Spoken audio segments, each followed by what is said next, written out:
আমার মেয়ে তো হইলো কুমারী। এরকম ঘটনা যাতে ভবিষ্যতে আর কোনো মা বোনের উপর মেয়ের উপর কোনো ঘটনা যাতে না ঘটে।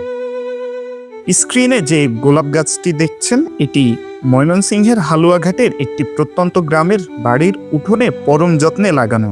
বাড়ির বড় মেয়েটি শখ করে এটি রোপণ করেছিলেন। গাছটি আজও আছে, ফুল দিচ্ছে রোজ, কিন্তু সেই মেয়েটি আর নেই।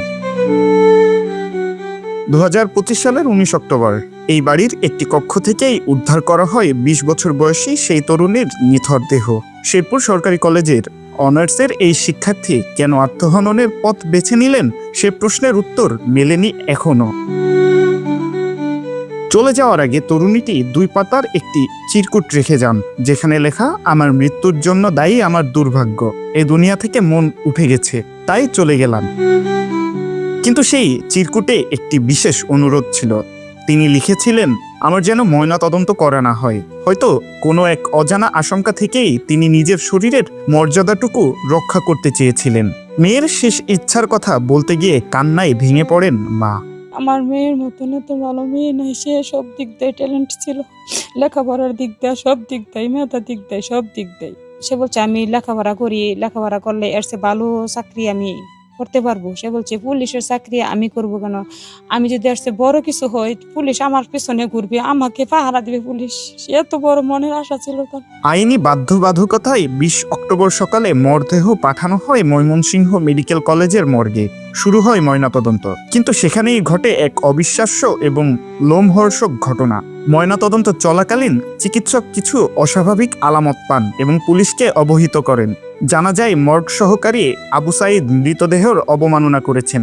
যে নিরাপত্তার ভয়ে মেয়েটি ময়নাতদন্ত না করার আকুতি জানিয়েছিলেন, ভাগ্যের নির্মম পরিহাসে সেই মর্গেই তার মরদেহের অমর্যাদা করা হয়। বিষয়টি পরিবার জানতে পারে 2 দিন পর। তারপর জিম্মায় নিয়ে গেল, নিয়ে হাইরা দুর্ঘটনা করলো মামি সিং। কিভাবে দুর্ঘটনা বলতে পারতাছি না। নিয়ে গেছি, তারা কোনো সমস্যা হইব না, তারা নিয়ে গেছে। নিয়ে গাইরা সকালে 9:30 দিক থেকে লাশ পাঠাইছে মামি সিং। আমার মেয়ে তো হইলো কুমারী। আমার মেয়ের 20 বছর বয়স ওই হাসছে না, তবু ধরে নিয়েছি 20 বছর। এরকম ঘটনা যাতে ভবিষ্যতে আর কোনো মা বোনের উপর মেয়ের উপর কোনো ঘটনা যাতে না ঘটে। এই ঘটনায় পুলিশ বাদী হয়ে মামলা দায়ের করে এবং ওই রাতেই অভিযুক্ত আবু সাইদকে নিজেদের হেফাজতে নেয়। পরবর্তীতে ময়মনসিংহের চিফ জুডিশিয়াল ম্যাজিস্ট্রেট আদালত তাকে দৃষ্টান্তমূলক শাস্তি প্রদান করে। মৃতদেহের সাথে যে বিকৃত যৌনাচারের ঘটনাটি, সেটি অত্যন্ত নিন্দনীয়, ন্যাক্কারজনক, সমাজে এর একটি খুবই বাজে ইফেক্ট পড়ে। তো যেহেতু সেই মৃতদেহটি তখন পুলিশের কাস্টডিতে, পুলিশ থেকে সেটা মৃতদেহ পোস্টমর্টমের জন্য দেওয়া হয়েছিল সেখানে ডাক্তারের কাছে।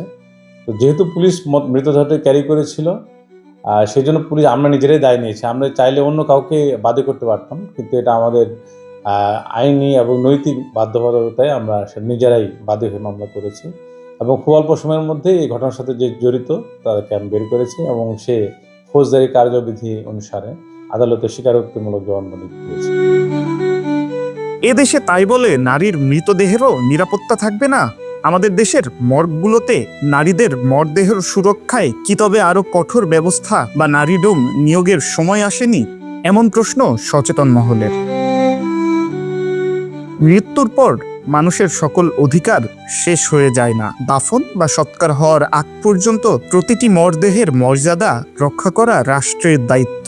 ময়মনসিংহের এই ঘটনা আমাদের চোখে আঙ্গুল দিয়ে দেখিয়ে দেয়, ঘরের ভেতর থেকে মর্গ, নারী কোথাও নিরাপদ নয়।